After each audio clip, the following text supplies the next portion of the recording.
Bonjour à tous, on se retrouve pour une nouvelle vidéo et encore une fois pour parler de troubles du comportement alimentaire parce que j'adore les sujets joyeux.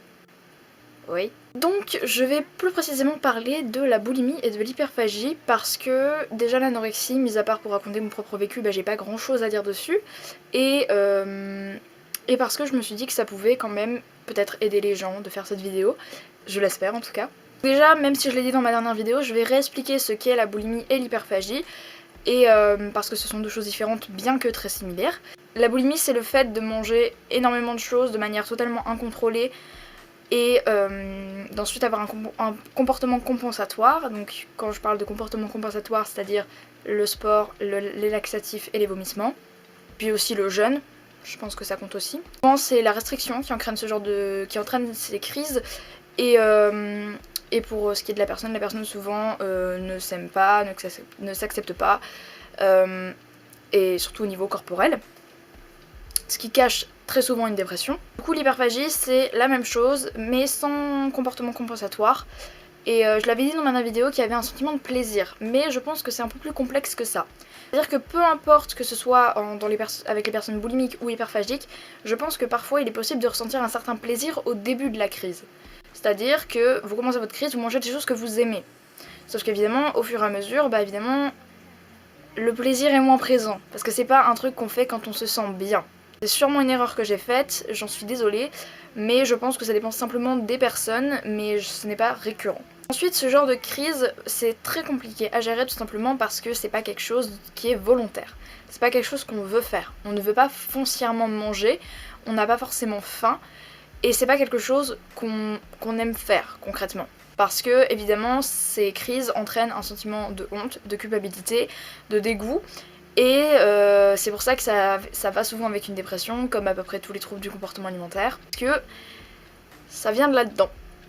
Et pas d'ailleurs. Et quand ça vient de là-dedans, croyez-moi que c'est très complexe à gérer. Souvent, c'est un sentiment de stress ou d'angoisse qui entraîne les crises. Souvent, on se sent pas bien, on se sent triste, on se sent stressé, angoissé. Et du coup, pour gérer ce stress-là, on va tout rejeter sur la nourriture. On va se dire, il faut que je mange, il faut que je comble ce vide, il faut que je comble ce truc qui manque à ma personne, il faut que je fasse un truc parce que sinon, je vais exploser. Les gens qui crient sur des aliments particuliers, d'autres non. Ça dépend vraiment des personnes, donc je vais pas faire un speech là-dessus. C'est vraiment un cercle vicieux parce que à chaque fois, on va être stressé, être triste, être pas bien, on va faire une crise, et après on va être triste, être pas bien, culpabilisé, et on va refaire une crise.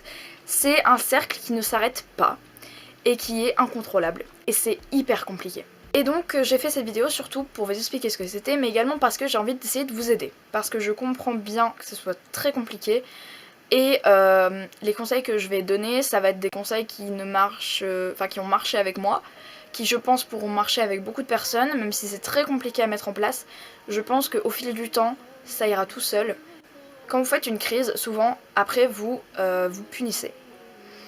Donc ça peut être par un comportement compensatoire tel que les vomissements, ça peut être en ne mangeant pas pendant 24 heures, ça peut être simplement en vous insultant, en vous disant que vous êtes une personne sans intérêt, que vous êtes quelqu'un d'horrible. Enfin, je vais pas faire une liste de tous les mots atroces qu'on peut s'infliger, hein, parce que concrètement c'est atroce. Mais quand vous venez de faire une crise, la seule chose qu'il faut faire, c'est focus. Concentre-toi, respire, détends-toi. Ce n'est pas de ta faute. Les crises, ce ne sera jamais de votre faute et ce ne sera jamais quelque chose de grave.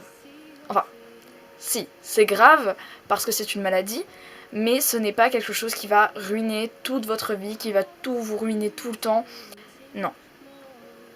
Pensez, il faut que je me calme, il faut que je me détende, ce n'est pas ma faute, ce n'est pas grave.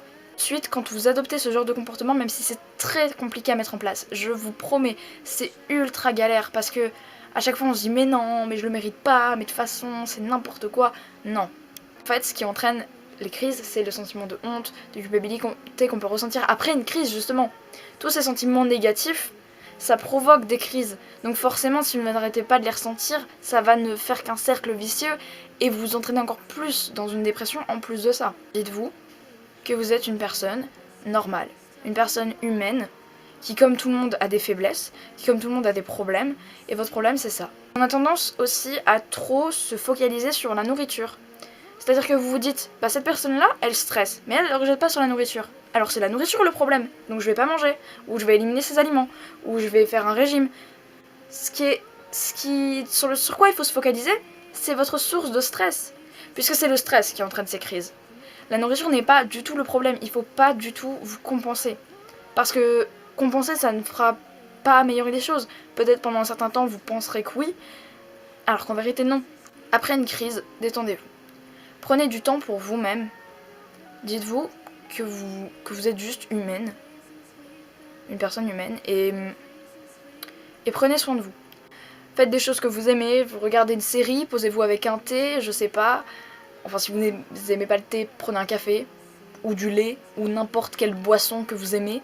Et je sais pas, posez-vous devant une série, devant un livre, devant un film, prenez un bain, avec de la mousse parce que c'est toujours mieux. Et de prendre soin de vous, essayez de prendre du temps pour vous-même. Parce que souvent dans les troubles de comportement alimentaire, un truc qui se passe souvent, ou en tout cas qui s'est passé pour moi, c'est qu'on ne prend plus du tout soin de soi. Parce qu'on n'a plus la force, parce que notre haine pour nous-mêmes est si forte qu'on dit bah non, ça sert à rien. De toute façon, si je fais ça, je vais pas me sentir mieux. Donc ça sert à rien. De toute façon, je mérite pas. Mais si.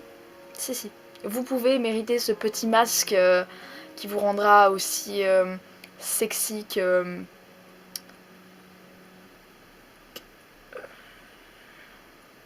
Marilyn Monroe. Je cherchais quelqu'un de sexy. Excusez-moi. Oui, vous avez le droit à mettre un petit peu de maquillage, même s'il est 23h, c'est pas grave. On s'en bat les reins. Maquillez-vous si vous aimez ça. Regardez des photos de l'autre, ça peut aider. Je vais arrêter. Moi, une des solutions qui peut le plus marcher, c'est ça. C'est essayer de prendre du temps pour soi et de se dire qu'on est humain et que c'est pas grave. Alors certes, c'est beaucoup plus facile à dire qu'à faire, je vous le fais pas dire, mais je pense très sérieusement que ça peut marcher. Il faut du temps, il faut de la patience, les crises s'arrêteront pas automatiquement. Même en adoptant ce genre de pensée, il y aura encore des crises après. Mais c'est pas grave. Ce sera des crises de temps en temps, bah ok, bah je les accepte. Elles sont là et si elles sont là, c'est qu'elles doivent être là. Au fur et à mesure, vous apprendrez à gérer votre stress, gérer vos angoisses, à savoir comment éviter les crises et comment faire autre chose pour les éviter et aussi pour réduire votre stress. Il y a le yoga, il y a la méditation, il y a tout ça. Franchement, il y a plein de moyens qui peuvent marcher pour se détendre et ou alors juste appeler quelqu'un. Allez marcher ou posez-vous dans votre lit, appelez quelqu'un, discutez, pleurez si vous en avez envie, mais vraiment détendez-vous et prenez soin de vous. J'espère que cette vidéo, j'aurais pas dit trop de bêtises, parce que franchement c'est un sujet hyper sensible et j'ai peur de faire du mal aux gens dans certains de mes propos. C'est tellement pas mon but en fait, parce que je comprends tellement que ce soit compliqué, et c'est tellement vaste et complexe comme sujet que du coup, bah, faire des erreurs c'est très facile. Moi, tout ce que je voulais dire par rapport à cette vidéo, c'est que il faut pas abandonner le combat et il faut pas vous dire que si vous refaites une crise, ça y est, c'est fini, c'est que vous y arriverez pas, que c'est raté, que rien n'ira jamais. Pas du tout. Le combat, il est long et il est difficile. Il est très long et très très difficile. Mais il se terminera peut-être jamais, sûrement. Mais ce qui est sûr, c'est qu'au fil du temps, il y aura de moins en moins d'obstacles et au fil du temps, ça ira de mieux en mieux. C'est impossible que vous y arrivez pas. Je veux dire, je vois pas pourquoi quiconque ne pourrait pas s'en sortir.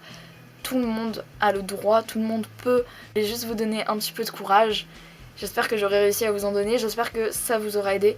Mais surtout n'oubliez pas que ce n'est pas de votre faute, que vous êtes humain et que vous méritez d'être heureux et que vous méritez toutes les bonnes choses autour de vous. Toutes les petites loutres autour de vous qui vous font des câlins, vous les méritez. Et si vous n'avez pas de loutre, eh ben c'est triste. Mais vous le méritez quand même.